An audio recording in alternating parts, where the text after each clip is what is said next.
வாசலை பூட்ட முடியாதே. திறப்பவர் என்னோடு இருப்பதினால் திறவுகோலை என் கையில் தந்தார். திறப்பவர் என்னோடு இருப்பதினால் திறவுகோலை என் கையில் தந்தார். சங்கீதம் 4 அதனுடைய 5வது வசனத்தினுடைய கடைசி பகுதி, கர்த்தர் மேல் நம்பிக்கையாய் இருங்கள்.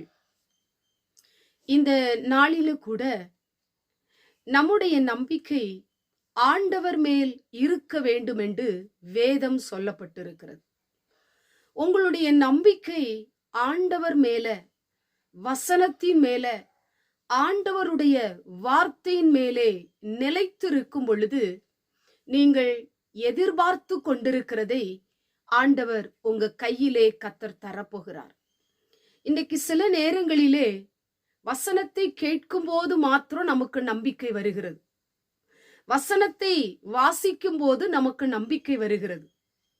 ஆனா மற்ற நேரங்களிலே நம்முடைய நம்பிக்கையை நாம் இழந்து விடுகிறோம். நம்பிக்கை நம்மளை விட்டு தூர போய் விடுகிறது. நம்பிக்கை வலுவிழந்து போகிறது. நம்பிக்கை பலவீனம் அடைகிறது. நம்பிக்கை இல்லாம சோர்ந்து போறோம்.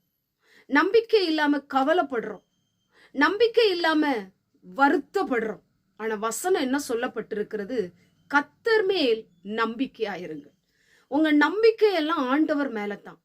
நீங்க எந்த காரியத்திற்காக தேவ சமூகத்திலே அதை முன்வைத்து நீங்கள் செபித்து கொண்டிருக்கிறீர்களோ, காத்திருக்கிறீர்களோ, எதிர்பார்த்து கொண்டிருக்கிறீர்களோ, வாஞ்சிக்கிறீர்களோ, அதுல ஆண்டவர் மேல நம்பிக்கையா இருங்க.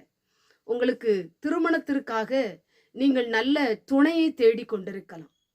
அந்த துணைக்காக நீங்கள் என்ன செய்ய வேண்டும்? ஆண்டவர் மேல நம்பிக்கையா இருங்க. ஆண்டவர் எனக்கு நிச்சயமாய் ஏற்ற துணையை தருவார். நான் அவரை விசுவாசிக்கிறேன். ஆண்டவரை நான் நம்பி இருக்கிறேன். அவர் என்னை கைவிட மாட்டார் என்கிற ஒரு நம்பிக்கை, உங்களை அசைக்க முடியாத, உங்களை பலவீனப்படுத்தாத ஒரு நம்பிக்கை ஆண்டவர் மேல இருக்கும் பொழுது உங்களுக்கு ஆண்டவர் திருமண காரியங்களை கர்த்தர் கைகூடி வர பண்ணுவார். இன்றைக்கு எந்தெந்த காரியத்திற்காக நீங்கள் செபிக்கிறீங்களோ அதுல முழு நம்பிக்கையோடு ஜெபம் பண்ணுங்க. உங்க மனசெல்லாம் ஆண்டவர் மேல இருக்கட்டும், ஆண்டுடைய வார்த்தையின் மேல இருக்கட்டும். கொஞ்சம் கூட நீங்க முன்வைத்த காலை பின் வச்சிடாதீங்க. கொஞ்சம் கூட நீங்க வழி விலகி போயிடாதீங்க. ஆண்டவர் மேல நீங்கள் முழு விசுவாசத்தோடு, முழு நம்பிக்கையோடு, முழு மனதோடு இந்த வசனத்தை ஏற்றுக்கொள்ளும் போது, வசனத்தின் மேல் நம்பிக்கையா இருக்கும் பொழுது, ஆண்டவரை பிடித்து கொள்ளும் பொழுது நீங்கள் எதிர்பார்த்திராத அநேக நன்மைகளை கர்த்தர் உங்களுக்கு செய்வார். நீங்கள் எதிர்பார்த்து கொண்டிருக்கிற அநேக நன்மைகள் உங்களை தேடி வரும்படி செய்வார். உயர்வுக்காக, மேன்மைக்காக, ஆசீர்வாதத்திற்காக, பல காரியங்களுக்காக ஜெபித்து கொண்டிருக்கிறீங்களா? அது நிறைவேறணும்னா கர்த்தர் மேல நம்பிக்கையா இருங்க.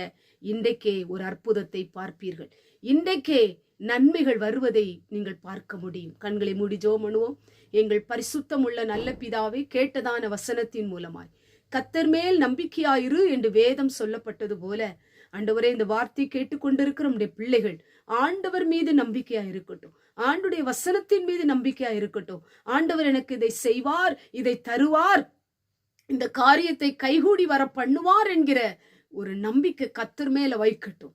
இயேசுவின் மூலம் செபிக்கிறோம் பிதாவே. ஆமென்.